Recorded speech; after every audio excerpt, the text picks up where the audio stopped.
को उत्साहित करने हेतु आज हमारे बीच उपस्थित है। माननीय महोदय, सीमा सुरक्षा बल के कार्मिक सुदूर इलाकों में यथा भारत पाकिस्तान बॉर्डर, भारत बांग्लादेश बॉर्डर जैसे अति संवेदनशील सीमाओं का सुरक्षा के साथ साथ देश के आंतरिक सुरक्षा कर्तव्यों एवं नक्सल विरोधी अभियानों में भी तैनात रहते हैं। सीमा सुरक्षा बल के कार्मिक के पास अपनी व्यक्तिगत सेवा संबंधी अथवा कल्याणकारी योजनाओं की जानकारी के हासिल करने के लिए कोई साधन वर्तमान में उपलब्ध नहीं था। इन्हीं समस्याओं को ध्यान में रखते हुए बल के कार्मिकों के सुविधा के लिए बीएसएफ ऐप बनाने की परिकल्पना की गई, जिसके तहत कार्मिक अपनी समस्त व्यक्तिगत एवं सेवा संबंधी जानकारी आसानी से मोबाइल पर हर समय प्राप्त कर सके। प्रधानमंत्री महोदय के डिजिटल इंडिया इनिशिएटिव की अभिकल्पना के तहत सीमा सुरक्षा बल के प्रत्येक जवान एवं अधिकारी के डिजिटल सशक्तिकरण की ओर हमारा ये प्रयास है। महोदय, इसके जो भी सेलिएंट फीचर्स हैं वे स्क्रीन पर दिखाए गए हैं और जिस प्रकार से व्यक्ति की अपनी समस्त व्यक्तिगत जानकारी यथा वेतन, जीपीएफ, अवकाश इत्यादि, वेलफेयर मेजर्स, कल्याणकारी जितनी भी योजनाएं हैं, प्रशासनिक जितने भी कार्य संपादन हेतु आदेश अथवा संदेश दिए गए हैं और गृह मंत्रालय व अन्य संपर्क सूत्र इसमें सारे ही निहित हैं। महोदय, मैं आपसे आग्रह करूंगा कि आप अपने कर कमलों से बीएसएफ की इस डिजिटल पहल का ई उद्घाटन करें।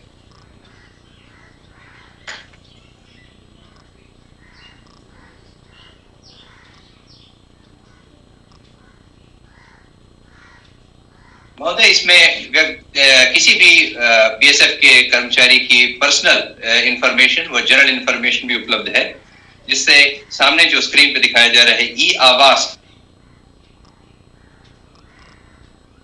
आयुष्मान संबंधी सारी जानकारी रहेगी। जितने भी मेडल, डेकोरेशन, अलंकरण हैं उसके विषय में जानकारी रहेगी। हमारे जितने भी शहीद हैं, नायक हैं, आदि गौरवान्वित करने वाले हमारे बहादुर सिपाही और अधिकारी हैं, कल्याणकारी योजनाएं और भर्ती प्रक्रिया और रिक्त स्थान, सभी के बारे में जानकारी उसको एक स्थान पे उपलब्ध हो पाएगी। उसकी जो व्यक्तिगत जानकारी है, कितनी छुट्टी है, कितना वेतन है, उसका कितना जीपीएफ है, किसी प्रकार का भी वो प्रतिक्रिया यानी कि कोई भी वो शिकायत, एडवाइस या सजेशन देना चाहे वो भी इस ऐप के माध्यम से अधिकारियों तक दे सकता है। महोदय, ये एक स्क्रीन है जिसमें उसकी समझ जो भी उसकी सेवारत ज्वाइनिंग डेट होगी, जो भी उसको जो भी उसकी वेतन है और जो भी वो भी सब इसमें दिखाए गए हैं। समस्त सेवारत, सेवानिवृत्त कर्मचारियों के लिए जो भी योजनाएं होंगी या जो भी उनके लिए आदेश सरकार द्वारा पारित किए जाएंगे उसका भी इसमें समावेश किया गया है।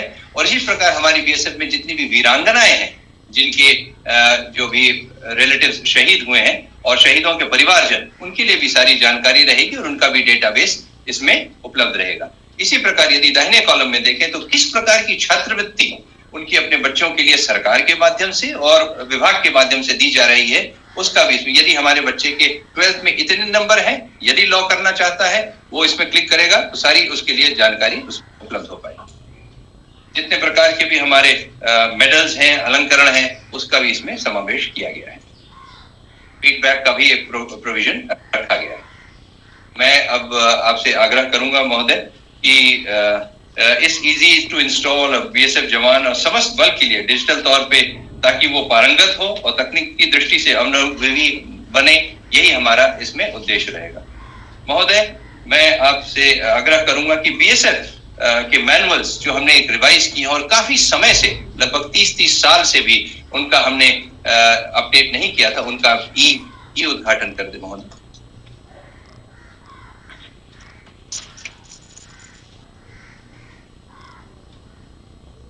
महोदय, इस दिशा में कुछ समय से ध्यान नहीं दिया गया था, किंतु इस कार्य को एक समयबद्ध रूप से करने का संकल्प लिया गया और इस 6 माह के भगीरथ प्रयास के फलस्वरूप, जिसमें हमारे समस्त अधिकारी और कर्मचारियों ने दिन रात काम किया, उसके फलस्वरूप अब हम सभी मैनुअल्स को 13 मैनुअल्स को 2022 की तारीख तक सारे सरकारी आदेशों का समावेश कर इसको अपडेट कर पाए हैं।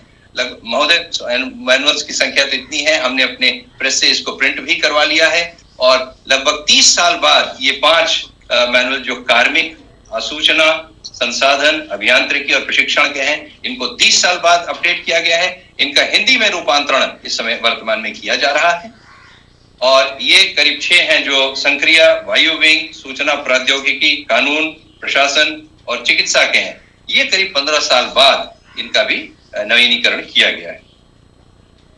महोदय, आज अथक प्रयास के पश्चात ही और समग्र विभाग के कर्मचारियों ने जो मेहनत की है, उसके फलस्वरूप आज हम 2022 के समस्त आदेशों का समावेश कर इनको आज हमने अपडेट कर दिया है। और मेरा ये मानना है कि इस अवश्य ही इससे बीएसएफ को कुशल प्रभावी प्रबंधन की ओर और एक अपने आप उद्देश्य की पूर्ति की ओर और प्रभावी ढंग से किस प्रकार से किया जाए, इसमें अवश्य मदद करेगा।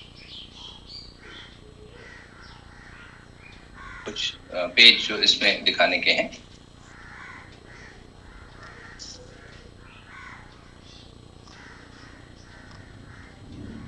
महोदय, मैं अब आपसे आग्रह करूंगा कि इस महत्वपूर्ण दिवस पर आप अपने आशीर्वचनों से इस समय 2130 बॉर्डर आउटपोस्ट महोदय, हमारे जो पश्चिमी कमान की 928, पूर्वी कमान की 1106 और नक्सल प्रभावित क्षेत्रों के 96 इस समय मौजूद हैं।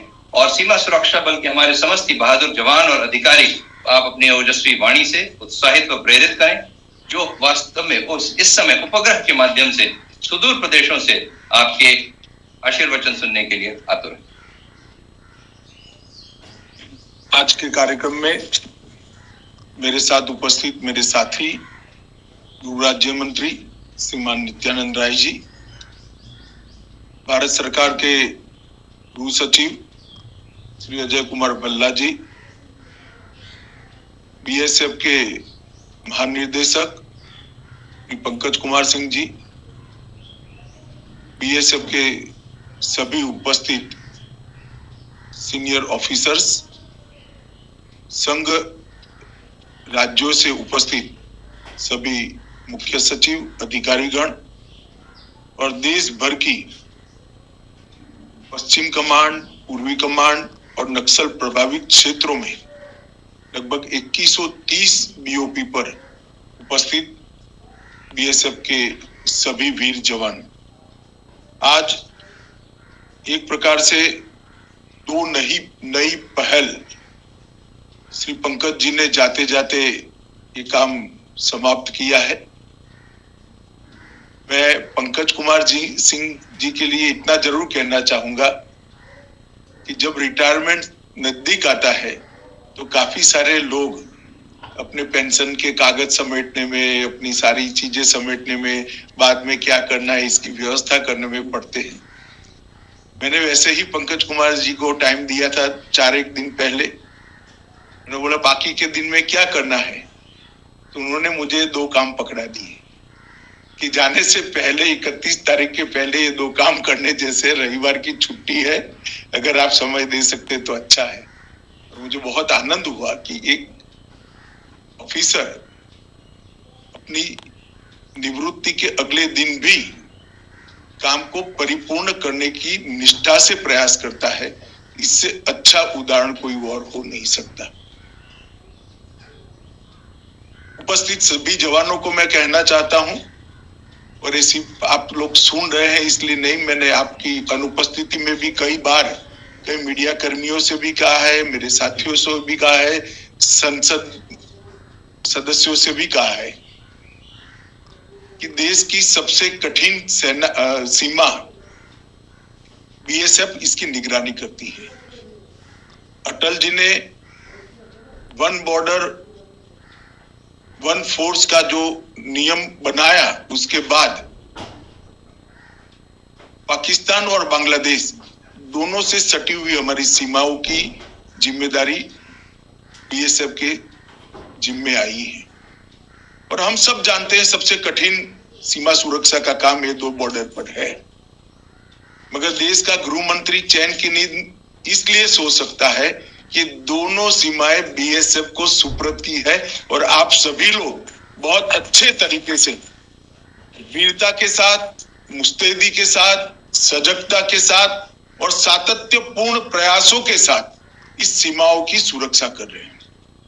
मेरे 3 साल के अनुभव में मैंने देखा है कोई भी सीमा हो, इसकी सुरक्षा ना तो पिल्लर कर सकता है, ना सीमा पर लगाई हुई बाड़ कर सकती है। फेंसिंग सीमा की सुरक्षा नहीं कर सकती। वहां पर उपस्थित जवान, उसकी देशभक्ति, उसकी वीरता और उसकी सजगता ही सीमा की सुरक्षा कर सकते हैं। और ये बीएसएफ को बहुत अच्छे तरीके से लागू होता है। मैं देश के गृह मंत्री नाते आज इस मौके पर बीएसएफ के सभी जवानों की सजगता, सतर्कता और वीरता की बहुत बुरी प्रशंसा करना चाहता हूं और आप लोगों को इस काम के लिए बहुत सारा अभिनंदन और बधाई भी देना चाहता हूं। बीएसएफ का एक बहुत लंबा इतिहास रहा है जो वीरता से भरा है। एक महावीर चक्र, 4 कीर्ति चक्र, 13 वीर चक्र, 13 शौर्य चक्र और अनेक मेडल्स बीएसएफ को मिले हैं, जो दर्शाते हैं कि देश की सुरक्षा में कितनी मुस्तैदी के साथ आप लगे। हर युद्ध में, चाहे बांग्लादेश का हो, चाहे पाकिस्तान के साथ हुआ युद्ध हो, हर युद्ध के अंदर बीएसएफ के रोल के लिए एक अलग से पुस्तक लिखी जा सके, इतना सारा घटनाएं और इतने शौर्य के अलग अलग पराक्रम बीएसएफ के छोटे छोटे पद पर आसीन जवानों ने कर दिखाए हैं। मैं मानता हूं कि पूरा देश बीएसएफ की इस वीरता को सलाम करता है और एक भरोसा भी करता है। पिछले 3 वर्षों में 26,000 किलो नारकोटिक्स बीएसएफ के माध्यम से पकड़ा गया। 2500 आर्म्स एम्यूनेशन की खेप और घटनाएं पकड़ी गई हैं। सीमा पर एंटी ड्रोन टेक्नोलॉजी का हालांकि अभी प्रयोगात्मक स्टेज पर है, परंतु मैं इतना निश्चित कह सकता हूं हम काफी हद तक सफल हुए हैं। इसके जो 2 हिस्से हैं, एक तो नजर में आने के बाद इसको जैम करना या गिरा देना, और दूसरा रडार की व्यवस्था करना। तो नजर में आने के बाद उसको जैम करना और गिरा देना, वो हिस्सा जो है इसमें हमने 100% सफलता प्राप्त की है। मुझे पूरा भरोसा है जिस तरह से बॉर्डर सिक्योरिटी फोर्स हमारा बीएसएफ लगा है और इनके साथ टेक्नोलॉजी से जुड़े हमारे डीआरडीओ के वैज्ञानिक और कुछ बच्चे भी जुड़े हैं जो हैकेथॉन के माध्यम से बीएसएफ के संपर्क में आए हैं। दूसरा हिस्सा भी बहुत जल्दी ही पूरा कर लेंगे, परंतु विगत 6 माह के अंदर ही पश्चिमी सीमा पर 22 ड्रोन को गिराने का काम बीएसएफ ने किया है। एक बहुत बड़ी उपलब्धि है। और जो नापाक इरादों के साथ नारकोटिक्स और टेररिज्म फैलाने के लिए हथियारों की खेप लेकर जो ड्रोन आते हैं, आज वहां पर भी दहशत हुई है।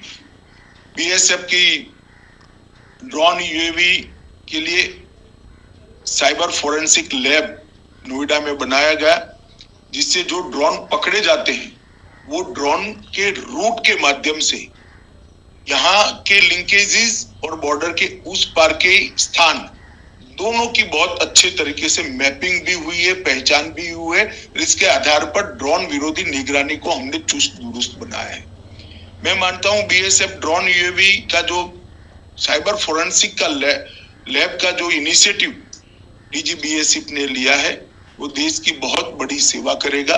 और आने वाले दिनों में न केवल बॉर्डर, देश के अंदर भी अगर कोई सोचता है कि आंतरिक सुरक्षा को ड्रोन के माध्यम से हम खतरे में डाल सकते हैं, तो लेबोरेटरी की सज्जता हमें आंतरिक सुरक्षा को सुनिश्चित करने के लिए फायदा करेगी।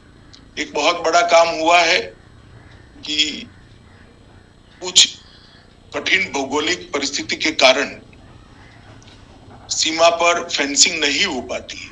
वहां पर इलेक्ट्रॉनिक तरीके से सर्वेलेंस और इलेक्ट्रॉनिक तरीके से निगरानी रखने में बीएसएफ ने इन हाउस एक टेक्नोलॉजी डेवलप की है, जो बहुत कीमत में कम है और एफिशिएंसी में सबसे ज्यादा है।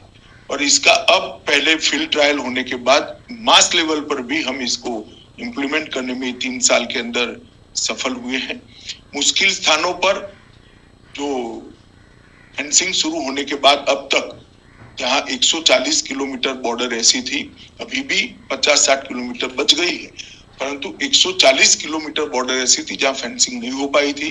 बीएसएफ ने, जवानों ने कॉन्ट्रैक्टर को दिन रात सुरक्षा देते हुए बॉर्डर को पूरा करने का भी काम समाप्त किया है और लगभग 400 किलोमीटर की सड़कें हमारी फेंसिंग के पास बनाने में जो दिक्कत आती थी दुश्मन देश की गतिविधियों के कारण, वहां पर भी बीएसएफ ने कॉन्ट्रैक्टर्स और बाकी सारे लोगों को सुरक्षा देते हुए इसको समाप्त किया है। लगभग 120 से ज्यादा बॉर्डर के आउटपोस्ट बनाए गए हैं और लगभग सीआईबी एमएस के द्वारा 2290 किलोमीटर लंबी बॉर्डर पर एक स्थायी तकनीकी समाधान स्थापित करने के लिए एक रोड मैप बीएसएफ ने तैयार कर लिया है। मित्रों, मैं इसलिए जवानों को बताना चाहता हूं कि आप इतना समझ कर चलिएगा कि आपका तप जो है -40 डिग्री टेम्परेचर से लेकर 46 डिग्री टेम्परेचर तक खड़े रहकर आप जो सीमा की सुरक्षा करते हैं, आपको टेक्नोलॉजी का बैकअप देने के लिए, आपके परिवार की चिंता करने के लिए, आपके परिवार के रहने की अच्छी व्यवस्था करने के लिए सरकार जितने सजग आप बॉर्डर पर है, उतनी ही सजग नरेंद्र मोदी सरकार दिल्ली में रहकर सजगता के साथ आपके परिवारों के लिए काम करेगी। हमने आयुष्मान भारत सीएपीएफ का जो लॉन्चिंग किया है, इससे काफी अब सरलता होने वाली है। बीच में थोड़ी दिक्कत हो गई थी, परंतु अब सारे प्रॉब्लमों को रिजॉल्व कर दिया गया है। जो टीथिंग प्रॉब्लम थे वो समाप्त हो गए। हमने हाउसिंग के लिए एक नया ऐप, न केवल नए हाउसिंग की व्यवस्था कर रहे हैं, बढ़ा रहे हैं, परंतु फोर्स के बीच में भी जो बने हुए मकान खाली थे, इसके लिए एक ऐप बना लिया है जिससे 10% हाउसिंग सेटिस्फेक्शन रेशियो ऐप के लॉन्चिंग के 2 महीने के अंदर ही हमारा बढ़ गया है। बहुत बड़ा अचीवमेंट है। एक प्रोएक्टिव गवर्नेंस कैसे हो सकता है, इसका एक बहुत बड़ा उदाहरण है। इंटीग्रेटेड चेक पोस्ट भी 9 विकसित की है, चालू कर दी है। 14 और बनाने की दिशा में हम आगे बढ़ रहे हैं और बॉर्डर एरिया डेवलपमेंट के लिए भी सरकार ने ढेर सारे प्रयास किए हैं। मैं बीएसएफ के सभी सीनियर अफसरों से जरूर कहना चाहूंगा कि बॉर्डर डिस्ट्रिक्ट के अंदर जन कल्याण के जो कार्यक्रम भारत सरकार के और राज्य सरकारों के हैं, कलेक्टर के साथ रहकर इसका 100% इम्प्लीमेंटेशन बॉर्डर क्षेत्र के अंदर हो जाए, वो होना बहुत जरूरी है। बॉर्डर के गांव खाली हो रहे उस वक्त अगर हम उसको प्रधानमंत्री आयुष्मान भारत की योजना से लैस कर देते हैं तो उसको वहां रहने का कोई कारण मिलता है। अगर हम उसको गैस, बिजली, पीने के पानी की सुविधाओं से युक्त कर देते हैं तो उसको भी लगेगा नहीं यार, हमारा कोई चिंता कर रहा है, हमें यहाँ रहना चाहिए। ये गांव, प्रधानमंत्री जी ने जो इनिशिएटिव लिए हैं गांव को आत्मनिर्भर बनाने के लिए, वो सारे इनिशिएटिव की प्रायोरिटी का एरिया हमारे बॉर्डर के गांव होने चाहिए। और मुझे लगता है कि देश की सभी बॉर्डर पर जो सुरक्षा के लिए तैनात फोर्स है और विशेषकर बीएसएफ, आप सभी ने कलेक्टर के साथ एक रैपो खड़ा कर इसके इम्प्लीमेंटेशन के लिए ढेर सारा कुछ करने की जरूरत है। कच्छ में हमने सीमांत विकासोत्सव की शुरुआत करी है, जिसमें पंच सरपंचों को भी जागरूकता कर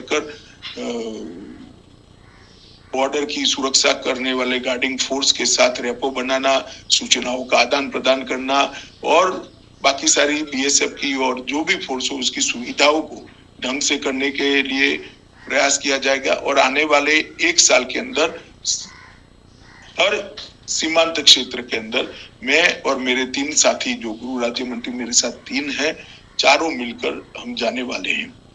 अभी ही प्रधानमंत्री जी ने वाइब्रेंट विलेज कार्यक्रम इस बजट के अंदर हम लोगों के लिए दिया है। इसका प्रारूप अभी बन रहा है, थोड़ा बदल भी हो रहा है, परंतु इस वाइब्रेंट विलेज कार्यक्रम का उपयोग मेरा आग्रह है कि सभी बॉर्डर सिक्योरिटी फोर्सेस करें।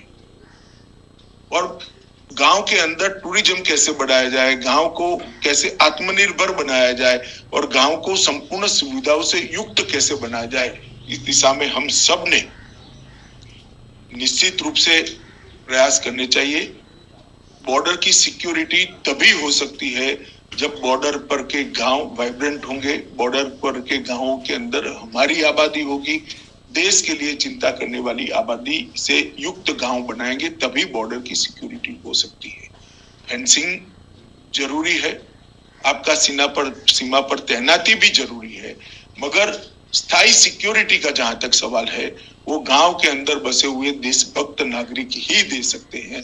ये कंसेप्ट सभी बॉर्डर गार्डिंग फोर्स ने अपनाना होगा, इसको मजबूत करना होगा और इसको जमीन पर भी उतारना होगा। अंत में मैं जो दो इनिशिएटिव लिए हैं, दोनों इनिशिएटिव, पहला इनिशिएटिव ऐप का जो है वो तो जवानों के लिए बहुत फायदेमंद होना है। आपको कहीं पत्र नहीं लिखना है, सीधे ऐप पर चले जाइए। छोटे से छोटे जवान को अपनी छुट्टियां कितनी बाकी है, अपनी तनख्वाह की क्या पोजीशन है, अपना पेंशन कितना जमा हुआ है, आपको हेल्थ के रिलेटेड अगर कोई इंफॉर्मेशन चाहिए तो वो मिल सकते हैं, हाउसिंग के लिए भी ये सारी सुविधाएं आपके मोबाइल पर से आप प्राप्त कर सकते हो। मुझे लगता है कि ये प्रोएक्टिव गवर्नेंस का बहुत बड़ा उदाहरण है और इसका फायदा आज 2130 बीओपी पर जवान है तो सबको मालूम भी पड़ेगा। जल्दी से जल्दी ये ऐप को आप लोग डाउनलोड करिए और इसका फायदा उठाइए। इसके साथ साथ 30 साल के बाद मैनुअल को भी फिर से अपडेट कर एक कंप्लीट बनाने का काम पंकज कुमार जी ने किया है। मैं बहुत डीजी और उनकी पूरी टीम को बहुत बधाई देना चाहता हूं, क्योंकि कई बार दो सर्कुलर के बीच में भी ऐसा अंतर विरोध होता है जिससे कंफ्यूजन की स्थिति नीचे के स्तर पर आती है। ये कंप्लीट होने के बाद, कंप्लीट करते वक्त ये भी ध्यान में रखा गया है कि पुरानी सूचनाओं को निरस्त कर जो नई सूचनाएं है वो प्रस्तापित हुई है, इसको भी इसके अंदर पूरी चिंता कर ली गई है। तो मुझे भरोसा है कि इससे बीएसएफ के सभी स्तर के जवानों को और अधिकारियों को, दोनों को काम करने में बड़ी सहूलियत होगी। मैं अंत में पंकज कुमार जी की जो सेवाएं देश को और बीएसएफ को मिली है उसको बहुत साधुवाद के साथ इसकी प्रशंसा करना चाहता हूं।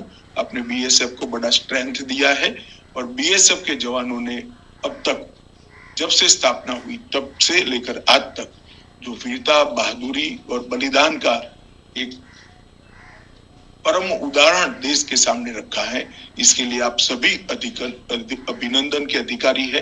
ये दो नए इनिशिएटिव आपके काम में सरलता भी लाएंगे, सहूलियत भी करेंगे, इसका मुझे विश्वास है। फिर से एक बार आप सभी को बहुत शुभकामनाएं। वंदे मातरम। भारत माता की।